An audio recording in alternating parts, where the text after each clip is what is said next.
जय शनिदेव। प्रिय भक्तगणों, मैं गुरु मार्गमणि आपका स्वागत करती हूँ हमारे शनिपीठ मंदिर ईस्ट पटेल नगर नई दिल्ली में। ये मंदिर बहुत विशेष है, देखने में छोटा सा जरूर है, लेकिन आस्था और विश्वास का बहुत बड़ा केंद्र है पूरी दुनिया में। 133 देशों से लोग यहाँ पर आते हैं या हमसे वीडियो कॉल या फोन कॉल के माध्यम से संपर्क करते हैं और भगवान श्री शनिदेव के सामने अपनी अर्जी लगाते हैं, अपनी मन्नतें मांगते हैं और भगवान श्री शनिदेव की कृपा से उनके जीवन में बहुत सुधार होता है, उनका जीवन समृद्ध बनता है।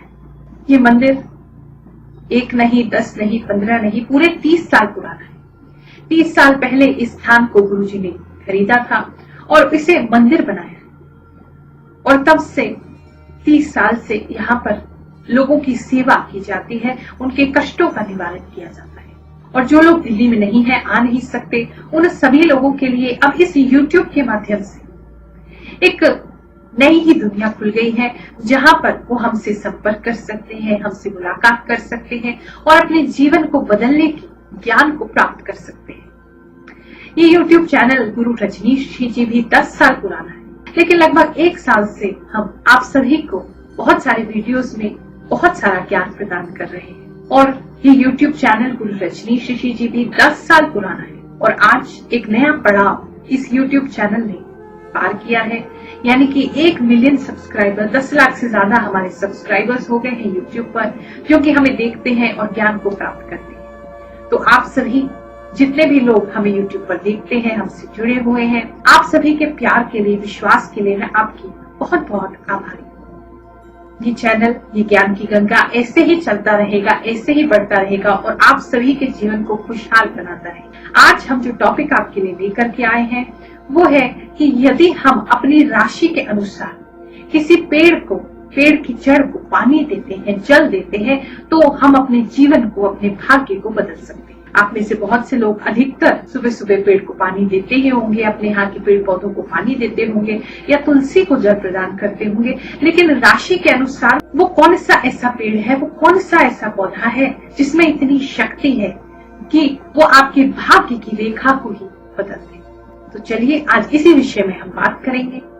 अगर आपने भी हमारे ये चैनल गुरु रजनीश जी अब तक सब्सक्राइब नहीं किया है तो आप इसे तुरंत ही सब्सक्राइब कर लें और बेल का, घंटी का आइकन दबा दें ताकि हर वीडियो आप तक जरूर पहुंच जाए। और यदि आप इस YouTube परिवार के पहले से ही हिस्सा हैं तो अपने दोस्तों, अपने मित्रों, अपने रिश्तेदारों के बीच में हमारे ज्ञानवर्धक वीडियोस जो लगभग आज 4000 से ज्यादा हो गए हैं उसे शेयर करना ना भूलें। विषाद्वेषम किम विषया समस्ता दुखी सदा को विषयानुरागी धन्योस्तु कायस्तु परोपकारे कह पूजनीय शिव तत्वनिष्ठा।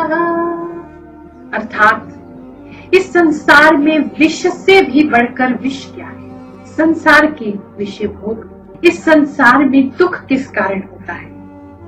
इन सभी विषय भोग, सुख सुविधा, संसार की आसक्ति के पीछे भागने से ही दुख होता है। और सुखी कौन है? जो परोपकारी है। श्लोक का अर्थ बहुत आसान है, लेकिन जब आप इसे सुनते हैं या मुझ जैसे किसी ज्ञानी महात्मा से आप ये बात सुनते हैं कि संसार के विषय भोग, संसार में सुख सुविधा, ये सब नश्वर है, बेकार है, इसके पीछे मत भागो, तो सुन तो लेते हो, लेकिन मन इस बात को स्वीकार नहीं कर सकता। क्योंकि आप देखते हैं आपके आसपास के जो लोग हैं वो बड़ी बड़ी गाड़ियों में घूम रहे हैं, बड़े बड़े उनके घर हैं, उनके बच्चे आगे बढ़ रहे हैं, अच्छा कर रहे हैं, तो कहाँ आपको समझ में आएगा कि सुख सुविधा बुरी है, कि इस संसार में आसक्ति करना बुरा है, ये संसार आसार है। ये चीजें आपको समझ में कैसे आएंगी? तो मन इस चीज को स्वीकार नहीं करता, तो एक कान से सुनते हो, दूसरे से निकाल देते हो, क्योंकि किसी संत की निंदा भी नहीं कर सकते और उन्हें गलत भी नहीं कह सकते, लेकिन बात सही भी आपको लगती नहीं। सही कह रही हूँ? सतयुग में, त्रेता युग में या द्वापर युग में कोई भी ज्ञानी अगर इशारे में कोई बात कह देता था तो वो समझ में आ जाती थी, लेकिन आज इस कलयुग में बात इशारों में समझना बहुत मुश्किल है। और आपकी गुरु माँ तो आप जानते ही हैं, नए जमाने के संत हैं, तो आपको मुझे ठीक से समझाना पड़ता है, तभी आप इस बात को समझें। और बात देखो समझोगे तभी जो मैं आगे उपाय देने वाली हूँ उसमें प्रयोग करोगे, क्योंकि जो उपाय है उसको सफल बनाने के लिए ये जो मैं बात बताने जा रही हूँ ये बहुत जरूरी है। तो इसलिए ध्यान से मेरी बात को समझ। एक कहानी के माध्यम से समझाती हूँ, क्योंकि आप सब मेरे बच्चे हैं और मेरे बच्चे तो कहानी सुने बिना मानते ही नहीं, तो इसलिए कहानी के माध्यम से समझा रही हूँ, बात को ठीक से समझना। एक छोटा बच्चा था, लगभग उम्र रही होगी 7-8 साल की। नाम था उसका उपमन्यु। एक दिन अपनी माता की गोद में जाकर के बैठा और कहता है, माँ मुझे दूध पीना है, मुझे मीठा मीठा दूध पिलाओ माँ, मुझे दूध पीना है। उसकी माँ बोली, बेटा हम बहुत गरीब हैं, हमारे पास ठीक से अन्न खाने को नहीं है, हमारे पास ठीक से रोटी खाने को नहीं है, तो मैं तुझे दूध कहाँ से ला करके, ये तो अमीरों के चोंचले हैं, धनवान ही दूध रोज पी सकते हैं, मैं तुझे दूध नहीं ला पाऊंगी। लेकिन बच्चा जिद पे अड़ गया। उसने कहा, मैंने मामा के यहाँ दूध पिया है, मुझे वैसा ही मीठा दूध पीना है। माँ परेशान हुई, बहुत समझाने का प्रयत्न किया, लेकिन उपमन्यु तो मानने का नाम ही नहीं ले रहा। बचपन का हट था, मचलने लगा, जिद करने लगा, नहीं मुझे दूध पीना है, नहीं तो मैं कुछ नहीं खाऊं। मजबूरी में माता ने जो उसके घर में कुछ अनाज पड़ा था उसी को कूट करके बारीक करके उसने पानी में घोल के उसको दिया और कहा, ले दूध पी ले। बच्चे ने दूध को जैसे ही मुंह से लगाया और छोड़ करके कहता है, माँ ये असली दूध नहीं, मुझे तो असली दूध पीना है, ये नकली दूध है। माँ रोने लगी, बेटा मेरे पास तेरे लिए बस यही है, मैं तेरे लिए दूध नहीं ला सकती। आज यदि मैं किसी से मांग कर भी तेरे लिए दूध लेकर के आ जाऊं तो रोजाना मैं तुझे दूध नहीं पिला पाऊं। आज यदि मैं तुझे दूध पिला देती हूँ तो तेरी जबान पे फिर दूध चढ़ जाएगा और तू रोजाना उसकी इच्छा करेगा, और इतनी सामर्थ्य, इतना पैसा मेरे पास है नहीं।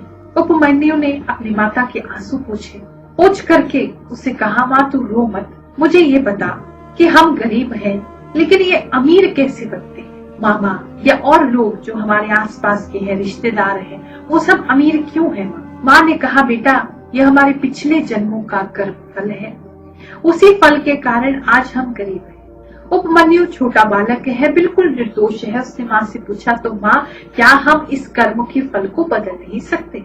माँ ने कहा, बिल्कुल बेटा बदल सकते हैं, यदि भगवान चाहे तो हमारे इस कर्म फल को बदल सकते हैं। उपमन्यु ने फिर पूछा, माँ तो भगवान कैसे प्रसन्न होंगे?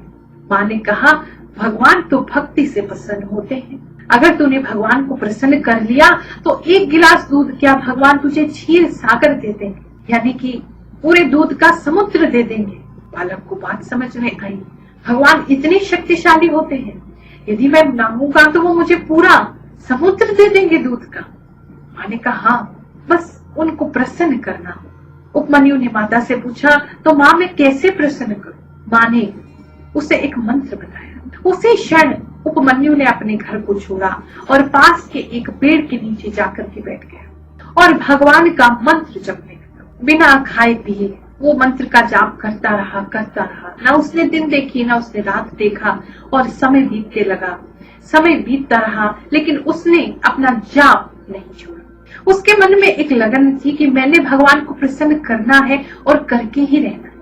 अब चाहे इसमें प्राण भी चले जाए, चाहे कुछ भी हो जाए, मैंने भगवान को प्रसन्न करके ही रहना है। एक छोटा बालक है, उसके अंदर इतना हट है, उसके अंदर भगवान को पाने की इतनी चाह है, भगवान को प्रसन्न करने का इतना मनोबल है कि जो कुछ भी हो जाए भगवान को प्रसन्न करके ही रहूंगा। लेकिन हम लोग 4 दिन यदि कोई मंत्र दिया जाए, 4 दिन आपको कहा जाए कोई उपाय करने के लिए, तो 10-15 दिन करोगे, 20 दिन करोगे, फिर मन उठ जाए, फिर विश्वास उठ जाएगा कि इससे तो कुछ हो नहीं रहा। लेकिन यही बात ऐसे समझो, यदि आपका प्रेमी प्रेमिका, बॉयफ्रेंड गर्लफ्रेंड या आपकी पति पत्नी कोई रूठ जाए तो क्या उनको मनाओगे नहीं, या थोड़े से बार मना के छोड़ दोगे, या ये बैठ लोगे कि सोच लोगे ये तो हमारी किस्मत है, हम इतना नहीं मना सकते, थोड़े सा प्रयास करके बैठ जाओगे? नहीं ना, तब तक ना मनाते रहोगे जब तक कि वो मान ना जाए। तो ईश्वर को भी तो ऐसे मनाओ, उतने ही लगन से, उतने ही विश्वास से कि जब तक मान नहीं जाते हम तो मनाते ही रहेंगे।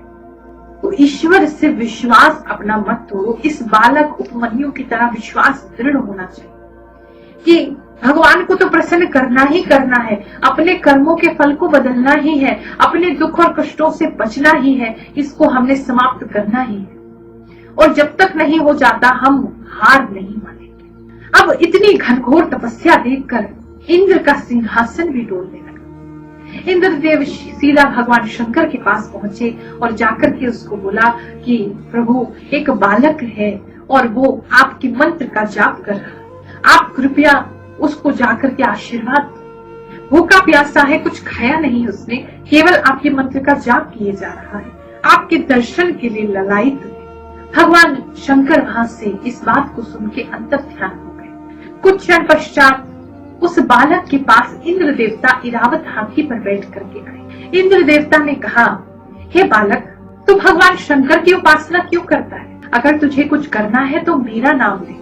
यदि तू मेरा नाम लेगा तो इस संसार में मैं तुझे सब कुछ दे दूंगा। ये सुनकर के उपमन्यु ने कहा कि हे इंद्रदेव, आप देवता हैं, आप पूजनीय हैं, मैं आपको नमन करता हूँ, लेकिन अपने आराध्य के लिए मैं कुछ भी नहीं सुनूं। मेरे भोलेनाथ को, मेरे शिव शंकर को, मेरे आराध्य को कुछ मत कहना। आप यहाँ से चले जाओ, मुझे कुछ नहीं चाहिए। और अब तो मुझे केवल उनका दर्शन चाहिए। जब तक वो स्वयं आकर के दर्शन नहीं करते, मैं उनका नाम लेता रहूं। इस बात को सुन के सीधा भगवान शंकर वहां प्रकट और बोले कि उपमन्यु, मैं तेरी अचल भक्ति से बहुत प्रसन्न हूँ। मैं ही था जो इंद्र के रूप में तेरी परीक्षा ले रहा हूँ। जी हाँ, भगवान शंकर उस बच्चे की परीक्षा लेने के लिए आए।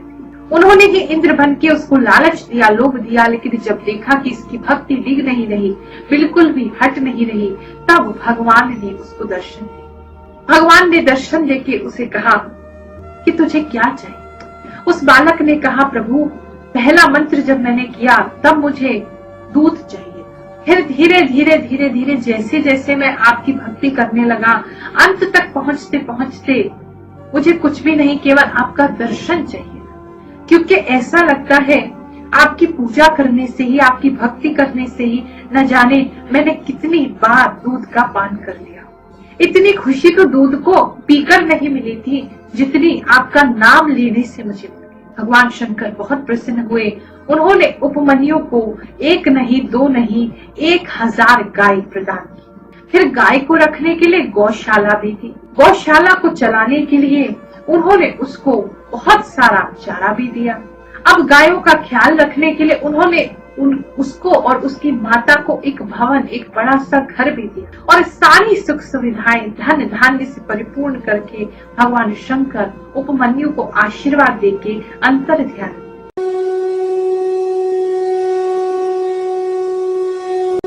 मनोज कुमार पांडे। कहाँ रहते हैं आप? मैं वेस्ट की दवाई नगर, सरोजनी नगर। कहाँ? नई दिल्ली में रहते हैं। कहाँ के रहने वाले हैं आप वैसे? मैं पटना, बिहार से। आप गुरु माँ रुक्मणी से मिलने कब आए थे? लगभग 3 महीने पहले। आपको क्या परेशानी थी जो आपको गुरु माँ रुक्मणी से मिलने आना पड़ा? मेरी घरेलू समस्या थी और बहुत हमारे काम धंधे चौपट हो चुके थे। ये हमारी सबसे बड़ी समस्या थी। तो आप कितने दिन पहले गुरु माँ रुक्मणी से मिलने आए थे? लगभग 3 महीने पहले। तो उन्होंने आपको क्या उपाय बताया? हमारे को कुछ अंगूठियाँ के बारे में बताए और पूजा पाठ करने का सजेशन दिया और उनके मार्गदर्शन पर चले अंगूठियाँ धारण किया। कौन सी अंगूठियाँ दिखाइए? ये हमारे पे तो ये अंगूठियाँ गुरु माँ रुक्मणी जी ने आपको प्रदान की थी। तो कितने दिन आपने अंगूठियाँ पहनी है कुल मिला के? लगभग 2 महीने। तो 2 महीने पहनने के बाद आपको क्या फायदा हुआ? हमें बहुत फायदा हुआ। हम जो परिवार से दूर थे और हमारे काम धंधा में वो बरकत नहीं हो रही थी। परिवार से दूर होने का मतलब आप ये कहना चाहते हैं कि आप अपनी पत्नी और बच्चों से दूर रह रहे थे? जी हाँ। आपकी पत्नी रूठ कर चली गई थी? जी हाँ। तो अब आपकी पत्नी कहाँ है? अभी हमारे साथ हैं, बच्चों के साथ। अच्छा, आपके पास वापस आ चुकी हैं। जी हाँ। और आपका काम धंधा? काम धंधा भी सुचारू रूप से चलने लग रहा है। तो आप कहना चाहते हैं कि आपको 2 महीने ये अंगूठियां पहनने के बाद आपकी जो भी इच्छा थी, जो भी परेशानी थी, वो पूरी हो गई है? हो रही है। चलिए, आप कुछ कहना चाहेंगे लोगों से? दर्शकों से मैं यही कहना चाहूँगा कि जो भी है, कोई दुख परेशानी है, उन्हें गुरु माँ रुक्मणी जी से आकर के मिलें और अपने दुख दर्द को बताएं और उनके कहे रास्ते पे चलें। चलिए, जय शनिदेव। जय एक बात को हमेशा याद रखना, जब भी आप देखें कि समय बहुत कठिन हो गया है, तो इस बात को जानना कि भगवान आपकी परीक्षा ले रहे हैं, और यदि उस परीक्षा में आपकी भक्ति बनी रही, भगवान पर आपका विश्वास बना रहा, तो बहुत ही जल्द आपको सुख की प्राप्ति होगी। ये हमेशा नोट कर लेना। जब भी ऐसा लगे कि बस अब सीमा पार हो गई, अब नहीं सहा जा रहा, तब भी भगवान पे विश्वास बनाए रखोगे तो कुछ ही क्षण बाद पाओगे कि सुख आ गया, दुख चला गया। ये एक संकेत होता है। ये अंतिम जब सुख आने वाला है, उससे पहले दुख बहुत बढ़ जाता है, लेकिन वो परीक्षा है। यदि उस समय आपने विश्वास खो दिया तो फिर अपनी मंजिल तक नहीं पहुंच पाओगे, सुख को प्राप्त नहीं कर पाओगे। इसलिए उस बात का हमेशा ध्यान रखना। यदि कष्ट बहुत बढ़ गया है तो समझ लो बस मंजिल मिलने ही वाली है, लेकिन भगवान पे विश्वास मत छोड़ो। अब जो उपाय मैं आपको बताने जा रही हूँ, उस उपाय में कुछ चीजों का प्रयोग करना है, और सबसे पहली चीज तो यही है आपका विश्वास। आप कोई भी उपाय कर लो, हजारों लाखों उपाय कर लो, वो तब तक काम नहीं करेंगे जब तक कि आपके मन में विश्वास नहीं है। अगर आपके मन में ये विश्वास है कि हाँ, इस उपाय को करने से, इस पूजा को करने से, इस मंत्र को करने से, इस जाप को करने से मेरा कल्याण होगा, या इस अंगूठी को धारण करने से मेरा कल्याण होगा, तभी आपको वो विश्वास फल देगा। यदि आपके मन में संशय है, आपके मन में विश्वास नहीं है, तो आपको वो कोई भी फल प्रदान नहीं करेगा। इस बात को आप हमेशा ध्यान रखना। अब जो श्लोक मैं आपको सुनाने जा रही थी, उसका अर्थ भी समझा देंगे। सबसे बड़ा विष क्या है? विषय भोग। अब आप कहेंगे विषय भोग अगर सबसे बड़ा विष है, तो भगवान शंकर ने उस बालक को सब कुछ क्यों प्रदान किया? वास्तव में इस श्लोक का अर्थ या इस बात का अर्थ ये है कि जो विषय भोग है, या जो आपकी आराम की सामग्री है, या जो ऐशो आराम है, वो बुरा नहीं है, लेकिन उसके होने से जो मन मैला हो जाता है, वहां दोष है। यानी उपमन्यु की ही बात समझे। अगर उपमन्यु के पास आज 1000 गाय है, उसके पास बहुत अच्छा साधन है, धन धान्य से परिपूर्ण है, लेकिन वो अपने सामने वाले पड़ोसी को देखता है और कहता है कि इसके पास 1001 गाय है, तो मुझे भी कम से कम 1010 गाय होनी चाहिए मेरे पास। वो जो मन का भाव है, उससे सब नष्ट हो जाता है। आपकी शांति, आपका सुख, अब उसे उस 1000 गायों पे सुख नहीं मिलता। अब उसे उसी से दुख की प्राप्ति होने लगी कि देखो सामने वाले के पास 1001 गाय। आप YouTube पे बहुत से लोगों को देखते होंगे, या अपने आसपास रिश्तेदारों में बहुत से लोगों को देखते होंगे।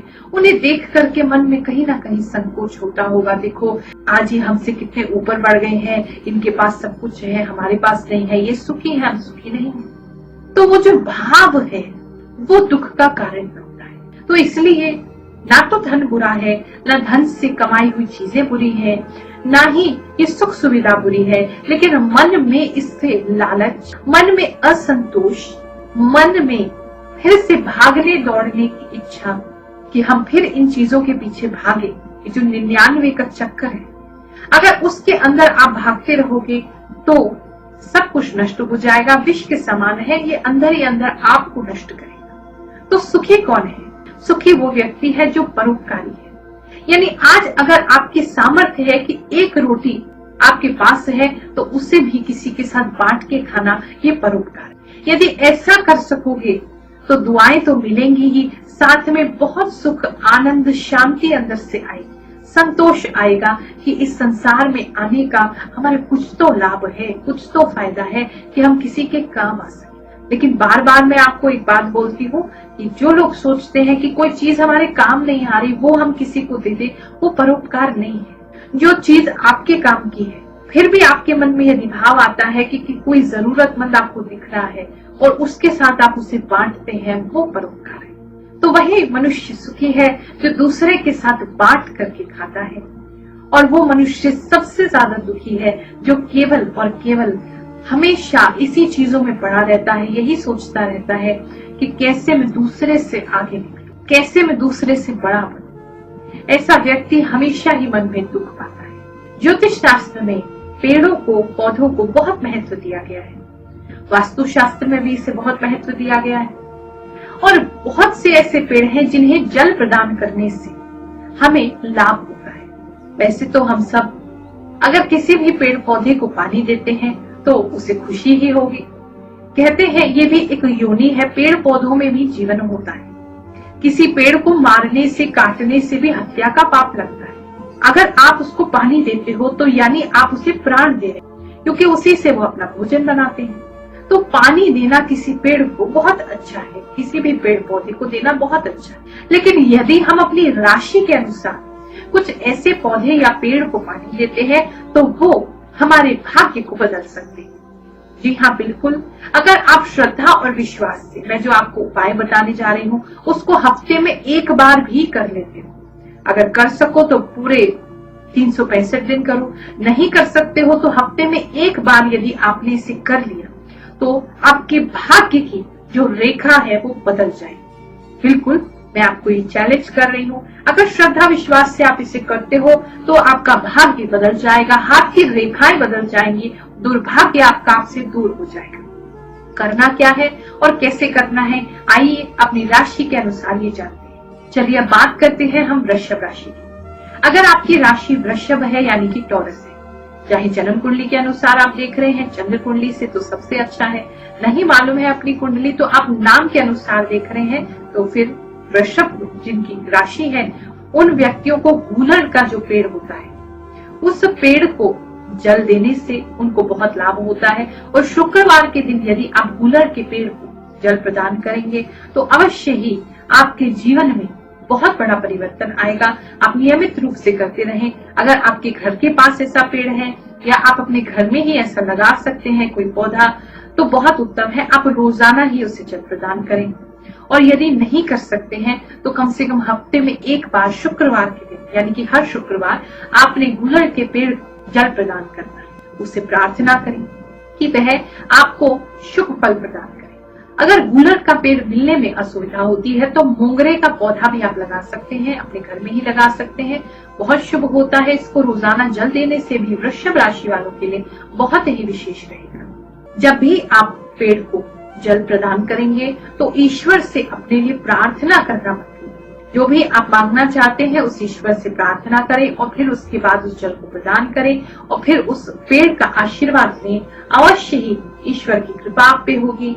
और जो कहानी आपको सुनाई है उस प्रकार से पूरे विश्वास से उपाय को करना, अवश्य ही आपका कल्याण होगा। हमारे द्वारा बताए गए किसी भी उपाय को करने के बाद कुछ समय से आप कर रहे हैं लेकिन आपको लगता है कि अभी उतना प्रभाव आपको नहीं मिल रहा है, तो इस बात को आप निश्चित रूप से जानिए कि आपके ग्रह कुंडली में बहुत खराब है। क्योंकि जब कुंडली में ग्रह बहुत ज्यादा खराब हो जाते हैं तो ऐसे में छोटे मोटे उपाय करने से हमें पूरा लाभ प्राप्त नहीं होगा। उस स्थिति में भी आप घबराए नहीं, आपकी गुरु माँ रुक्मणी आपके साथ रहे। हमारे नंबर आपकी स्क्रीन पर आ रहे हैं, उनमें से किसी भी नंबर पे आप हमारे यहाँ संपर्क करें, हमसे एक अपॉइंटमेंट बुक कराएं। व्हाट्सएप वीडियो कॉल पे हम आपसे बात करेंगे और जन्म कुंडली आपकी देखिए। अगर जन्म कुंडली आपकी नहीं है तो हम आपके चेहरे के हिसाब से आपकी जन्म कुंडली बनाएंगे। तो उसको देख करके जो भी ग्रह दशा आपकी विपरीत चल रही है, खराब चल रही है, जो ग्रह आपको सपोर्ट नहीं कर रहा है, हम उसका उपाय करेंगे। तो निश्चित रूप से आपका जो भी समय बुरा है वो भी अच्छे में परिवर्तित होने लगेगा। और किसी भी प्रकार की आपकी समस्या हो, चाहे वो धन से संबंधित हो, चाहे वो पैसों से संबंधित हो, चाहे व्यापार से संबंधित हो, बच्चों की पढ़ाई लिखाई से संबंधित हो, किसी भी प्रकार की कोई भी शादी ब्याह प्रेम से संबंधित हो, हर प्रकार की समस्या का समाधान जन्म कुंडली में होता है। तो आप हमारी स्क्रीन पर जो नंबर्स आ रहे हैं उस पर हमारे यहाँ संपर्क करें। मुझसे, हमारे गुरु जी गुरु रजनीश ऋषि जी से या हमारे स्वामी जी स्वामी राज ऋषि जी से जिनका डेली का राशिफल आता है, उनसे भी आप संपर्क कर सकते हैं। बहुत से लोग इस बात को समझते नहीं है, पूछते हैं कि आपके यहाँ फीस क्यों ली जाती है। देखिए, इस व्यवस्था को चलाने के लिए, जो शनिपीठ मंदिर है इसकी व्यवस्था को चलाने के लिए ये जो वीडियोस हम आपके लिए लेकर के आते हैं, इसे बनाने में भी तो खर्चा होता है। डेली के हमारे यहाँ इतने सारे वीडियोस अपलोड होते हैं आपके लिए, आपको ज्ञान प्रदान करने के लिए, तो उसका जो खर्चा है और जो सामाजिक कार्य हम लोग करते हैं, सबसे पहले तो महायज्ञों का आयोजन किया जाता है समय समय पर, और जो भी हमारे यहाँ धार्मिक अनुष्ठान होते हैं उसके अलावा जो हर शनिवार मंगलवार को हम लोग प्रसाद वितरण करते हैं, हलवे का प्रसाद बांटते हैं गरीबों के बीच में, जो भी भक्त आते हैं उनके बीच में। हर शुक्रवार विश्व कल्याण के लिए और अपने सभी भक्तों के लिए, अपने सब्सक्राइबर्स के लिए और जो भी लोग हमारे आसपास हैं, हमसे जुड़े हैं, उन सब के लिए यज्ञ करती हूँ, उसमें प्रयोग की जाती है। और साथ ही जो लड़कियों को बहुत समय से, आज लगभग 8-9 साल हो गए हैं, लड़कियों को फ्री कंप्यूटर एजुकेशन हमारे मंदिर से दिया जाता है। बहुत सी लड़कियों का जीवन हमने इससे बनाया है, वो अपने पैरों पे खड़ी हुई हैं और अच्छी अच्छी जगह आज नौकरी कर रही है। तो बिल्कुल फ्री, जो मार्केट में 5 लाख तक का कोर्स कराया जाता है मल्टीमीडिया वेब डिजाइनिंग का, वो बिल्कुल फ्री ऑफ कॉस्ट में लड़कियों को करा रही हूँ पिछले 8-9 साल से। तो हमारे कंप्यूटर्स, इंटरनेट और बहुत सारी चीजें जो यहाँ पे लगती हैं उसे सीखने के लिए कोर्स को, वो उसमें ये सब प्रयोग करते हैं। तो इसलिए कुंडली दिखाने के माध्यम से जो भी आप फीस देते हैं वो इन सभी चीजों में प्रयोग की जाती है। और साथ ही आने वाले समय में जो एक नवग्रह शांति स्थान में बनाना चाहती हूँ, एक शक्तिपीठ बनाना चाहती हूँ, जहाँ पर के सारे धर्म के लोग, पूरी दुनिया के लोग आकर के अपने कष्टों का निवारण कर सके। दिल्ली में ही एक ऐसा स्थान बनाने की मेरी इच्छा है, उस सभी के लिए हम ये प्रयोग कर रहे हैं। तो इसलिए मुझे नहीं लगता कि आपको ऐसी कोई परेशानी होनी चाहिए। ऐसे शुभ कार्यों में, नेक कार्यों में अपना योगदान देते हुए आप सभी को अपना आशीर्वाद देती हूँ। भगवान श्री शनिदेव, सभी नवग्रह देवता, समस्त दैवी शक्तियां आप सभी का कल्याण करें, ऐसी मंगल कामना करते हुए जय शनिदेव। हमारे वेदों, पुराणों, धर्म ग्रंथों और ज्योतिष शास्त्रों पर आधारित उपायों को और अधिक जानने के लिए हमारे द्वारा बनाई गई और वीडियोस को यहाँ पर क्लिक करके आप देखते रहिए।